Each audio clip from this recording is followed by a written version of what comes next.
Murder ಕೇಸ್ನಲ್ಲಿ ಪ್ರಮುಖ ಆರೋಪಿಯಾಗಿ ಕಸ್ಟಡಿಯಲ್ಲಿರುವಂತಹ ನಟ ದರ್ಶನ್ ಅವರಿಗೆ ಪೊಲೀಸರು ತೋರ್ತಾ ಇರುವಂತಹ ಕರುಣೆ ಅಥವಾ ಅವರು ನಡೆದುಕೊಳ್ತಾ ಇರುವಂತಹ ರೀತಿ ವ್ಯಾಪಕ ಆಕ್ರೋಶಕ್ಕೆ ಕಾರಣವಾಗ್ತಾ ಇದೆ. ನಟ ದರ್ಶನ್ ಇರುವ ಪೊಲೀಸ್ ಠಾಣೆಯ ಬಳಿ 144 ಸೆಕ್ಷನ್ ರಸ್ತೆ ನಿರ್ಬಂಧ ಮಾಡಿರೋದಕ್ಕೆ ಭಾರೀ ಆಕ್ರೋಶ ವ್ಯಕ್ತವಾಗ್ತಿದೆ. ರಸ್ತೆಯ ಎರಡು ಕಡೆಗಳಲ್ಲಿ ಬ್ಯಾರಿಕೇಡ್ ಅನ್ನು ಹಾಕಿದ್ದಕ್ಕೆ ವಿರೋಧವನ್ನು ವ್ಯಕ್ತಪಡಿಸುತ್ತಿದ್ದಾರೆ. ಪೊಲೀಸರು ವಾಹನ ಸವಾರರ ನಡುವೆ ಇದೇ ವಿಚಾರಕ್ಕೆ ಮಾತಿನ ಚಕಮಕಿಯಾಗಿದೆ. ಬ್ಯಾರಿಕೇಡ್ ಅನ್ನು ತಳ್ಳಿ ರಸ್ತೆಗೆ ನುಗ್ಗಿದ್ದಾರೆ ವಾಹನ ಸವಾರರು. ಯಾಕೆ ಒಬ್ಬರಿಗೆ ಒಂದು ನ್ಯಾಯ?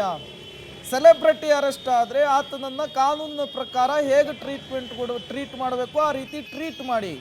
ಆತನಿಗೋಸ್ಕರ ರಸ್ತೆಯನ್ನು ಕ್ಲೋಸ್ ಮಾಡೋದು, 144 ಸೆಕ್ಷನ್ ಅನ್ನು ಜಾರಿಗೆ ತರೋದು, ಶಾಮಿಯಾನವನ್ನು ಹಾಕೋದು ಎಷ್ಟರ ಮಟ್ಟಿಗೆ ಸರಿ ಅಂತೇಳಿ ಪ್ರಶ್ನೆಯನ್ನು ಮಾಡ್ತಿದ್ದಾರೆ.